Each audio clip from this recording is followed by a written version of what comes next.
But tender ಆಗ್ತಾ ಇಲ್ಲ, ಅವರು ನಮಗೆ ಇದು ಕೊಡ್ತಾ ಇಲ್ಲ ಅಂತ ಕೇಂದ್ರ ಸಚಿವರು ಪ್ರಹ್ಲಾದ್ ಜೋಶಿ ಅವರು ಆರೋಪ ಮಾಡ್ತಿದ್ದಾರೆ. ಅಲ್ಲ, ನಾವು ತಗೊಳ್ತಾ ಇದ್ದೀವಲ್ಲ ಅಕ್ಕಿ. ಈಗ ನಾವು ಸ್ಟೇಟ್ ಕಾರ್ಡ್ಗೂ ಅವ್ರ ತಗೊಳ್ತಾ ಇದ್ದೀವಿ, ಅದ್ರದ್ದೇನು ಪ್ರಾಬ್ಲಮ್ ಇಲ್ಲ.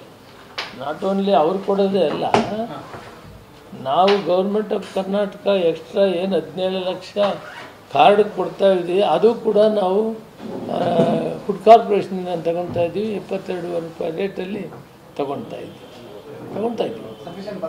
ಸಫಿಷಿಯೆಂಟಾಗಿ ಕೊಡ್ತಾ ಇದ್ದಾರೆ. ಅದು ಎಷ್ಟು ದಿನ ಕೊಡ್ತಾರೋ ಗೊತ್ತಿಲ್ಲ, ಅಂತೂ ಕೊಡ್ತಾ ಇದ್ದಾರೆ. ಈಗ ರಸಗೊಬ್ಬರದನ್ನು ಈಗಾಗಲೇ ಮಾನ್ಯ ಮುಖ್ಯಮಂತ್ರಿಗಳು ಪತ್ರ ಬರೆದಿದ್ದಾರೆ. ಯಾವಾಗೂ ಕೂಡ ಪ್ರಿಕಾಷನಲ್ಲಿ ಮೊದಲೇ ಕೊಡ್ತಾ ಇದ್ರು ಕೇಂದ್ರ ಸರ್ಕಾರ.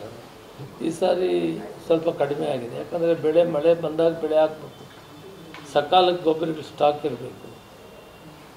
ಅವರು ಕೇಂದ್ರ ಸರ್ಕಾರದ ಜವಾಬ್ದಾರಿ ಅದು. ಅವರು ಸಕಾಲಕ್ಕೆ ಕೊಡದಿರಿದ್ರೆ ಕಷ್ಟ ಆಗ್ತದೆ. ಆ ಶಾರ್ಟೇಜ್ ಏನಿದೆ, ಯೂರಿಯಾ ಇದೆಲ್ಲನೂ ಕೊಡಬೇಕು ಅಂತ ಮಾನ್ಯ ಮುಖ್ಯಮಂತ್ರಿಗಳು ಕೊಡೋದು ಪತ್ರ ಬರ್ತಾರೆ. ಈಗ ಯತೀಂದ್ರ ಅವರು ಹೇಳಿದಂತ ಹೇಳಿಕೆ ಭಾಳ ಇದೆ, ಸಾಕಷ್ಟು ಅವೆಲ್ಲ ಮಾತಾಡೋಲ್ಲ. ಸಿದ್ದರಾಮಯ್ಯ ಅವರು ನಾಲ್ವಡಿ ಕೃಷ್ಣರಾಜ ಅವರಿಗಿಂತ ಗ್ರೇಟ್ ಅಲ್ಲ, ಸಿದ್ದರಾಮಯ್ಯನವರು ಒಳ್ಳೆ ಕೆಲಸ ಮಾಡ್ತಾವ್ರೆ ಅಂತ ಒಪ್ಕೊಂತೀವಿ. ಮತ್ತು 5 ಗ್ಯಾರಂಟಿಗಳು ಯಶಸ್ವಿಯಾಗಿ ನಡೆಸಿದ್ದಾರೆ ಅನ್ನೋದನ್ನು. ಇಷ್ಟಲ್ಲದೆ ಅಭಿವೃದ್ಧಿ ಕೆಲಸಗಳು ಕೂಡ ಹಣ ಕೊಟ್ಟಿದ್ದಾರೆ. ಈಗ BJP ಅವರು ಏನು ಹೇಳೋದು, ದಿವಾಳಿ ಆಗಿಬಿಡ್ತು, 5 ಗ್ಯಾರಂಟಿಗಳು ದುಡ್ಡು ಕೊಟ್ಟಂತ 55,000 56,000 ಕೋಟಿ ರೂಪಾಯಿ ಖರ್ಚು ಮಾಡಿದ್ರೂ ಕೂಡ ಮತ್ತೆ ನಮಗೆ ಅಭಿವೃದ್ಧಿಗೆ ಸಾಕಷ್ಟು ಹಣ ಇದೆ. ಈಗ ಉದಾಹರಣೆಗೆ ಎಲ್ಲ ಶಾಸಕರಿಗೂ ಕೂಡ ಆ ಲೋಕಲ್ ಅಭಿವೃದ್ಧಿಗೆ, ಅವರ ಕ್ಷೇತ್ರದ ಅಭಿವೃದ್ಧಿಗೆ ಇವತ್ತು ಹಣ ಕೊಟ್ಟಿದ್ದಾರೆ. 25ರಿಂದ 50 ಕೋಟಿವರೆಗೂ ಕೂಡ ಎಲ್ರಿಗೂ ಪಕ್ಷಾತೀತವಾಗಿ ಕೊಟ್ಟಿದ್ದಾರೆ. ಅದರಿಂದ ಅಭಿವೃದ್ಧಿದು ಹಣನೂ ಕೊರತೆ ಇಲ್ಲ. ರಾಜಕೀಯವಾಗಿ ಅವ್ರು ಹೇಳ್ತಾ ಇದ್ದಾರೆ.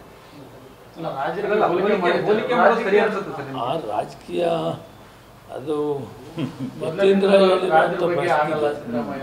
ಯತೀಂದ್ರ ಪ್ರಶ್ನೆಗೆ ನಾನು ಉತ್ತರ ಹೇಳೋಕ್ಕಾಗಲ್ಲ. ಸಿದ್ದರಾಮಯ್ಯನವರು ಒಳ್ಳೆ ಕೆಲಸ ಮಾಡ್ತಾ ಇದ್ದಾರೆ ಅಂತ, ಯಾವುದಕ್ಕೂ ಹಣದ ಕೊರತೆ ಇಲ್ಲ.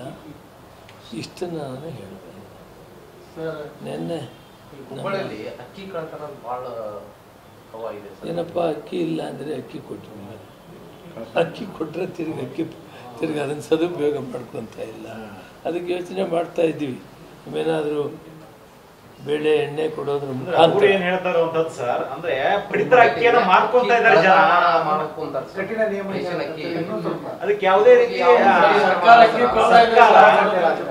ಅದು ಕಾಳಸಂತೆಯಲ್ಲಿ ಮಾರಾಟ ಆಗ್ತಾ ಇದೆ ಅಂತ ಹೇಳ್ತಾರೆ. ಅದ್ರ ಬಗ್ಗೆ ನಾವು ಕ್ರಮ ತಗೊಬೇಕು ಅಂತ ತೀರ್ಮಾನ ಮಾಡಿದ್ದೀವಿ. ಕೆಲವು ಕಡೆ ಈಗಾಗಲೇ ಸಸ್ಪೆಂಡ್ ಮಾಡಿದ್ದೀವಿ, ಆ್ಯಕ್ಷನ್ ತಗೊಂಡಿದ್ದೀವಿ. ಮಾರಬಾರ್ದು. ಅಕ್ಕಿ ಕೊಟ್ಟಿರೋ ಮೂಲ ಉದ್ದೇಶ ಸದುಪಯೋಗ ಮಾಡಿಕೊಳ್ಬೇಕು. ಯಾರೂ ಬಡವರು ಊಟ ಇಲ್ಲದೆ ಮಲಗಬಾರ್ದು ಅಂತ ನಮ್ಮ ಉದ್ದೇಶ.